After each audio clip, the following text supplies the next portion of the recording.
સુરતમાં પણ ગયા વખતે 27 સીટ આપ પાર્ટીવાળા જીત્યા હતા ત્યારે પણ મેં અમદાવાદમાં કહ્યું હતું કે સોનાની થાળીમાં લોઢાનો મેઘ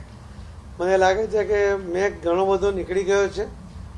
અને એ રીતે સુરત શહેરના મતદાતા ભાઈ બહેનોએ એમણે ફરીથી ભારતીય જનતા પાર્ટીમાં વિશ્વાસ બતાવ્યો અને આ પાર્ટી જે મોટા મોટા દાવા કરતી હોય છે એમને પણ આજે એમની જગ્યા બતાવી દીધી છે। સર, આમ આદમી પાર્ટીની ફક્ત 4 જ સીટ આવી છે 27 માંથી, શું કહેશો? 4 સીટ આવી છે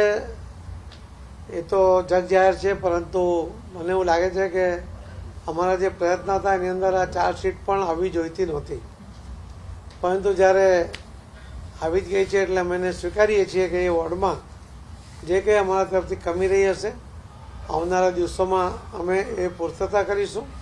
અને તે વિસ્તારના જે મતદાતા ભાઈ બહેનો છે એમનો વિશ્વાસ સંપાદન કરવાનો પ્રામાણિક પ્રયત્ન કરીશું। અને એમને હું આપના માધ્યમથી કહેવા પણ માગું છું કે સુરતમાં કોર્પોરેશનમાં કોંગ્રેસને 4 અને કોંગ્રેસને 1 અને આપને 4 જે સીટ મળી છે એ વિસ્તારના મતદાર ભાઈ બહેનો પણ વિશ્વાસ અપાવીએ છીએ કે તમે ભલે અમને મત નથી આપ્યા, અમારી પેનલ ત્યાં હારી છે, પરંતુ અમે તમારા વિસ્તારમાં તમારી માંગણી મુજબ, તમારી ઈચ્છા મુજબ બધા જ કામમાં સાથે રહીને કામ કરીશું, કોઈ ભેદભાવ નહીં થવા દઈએ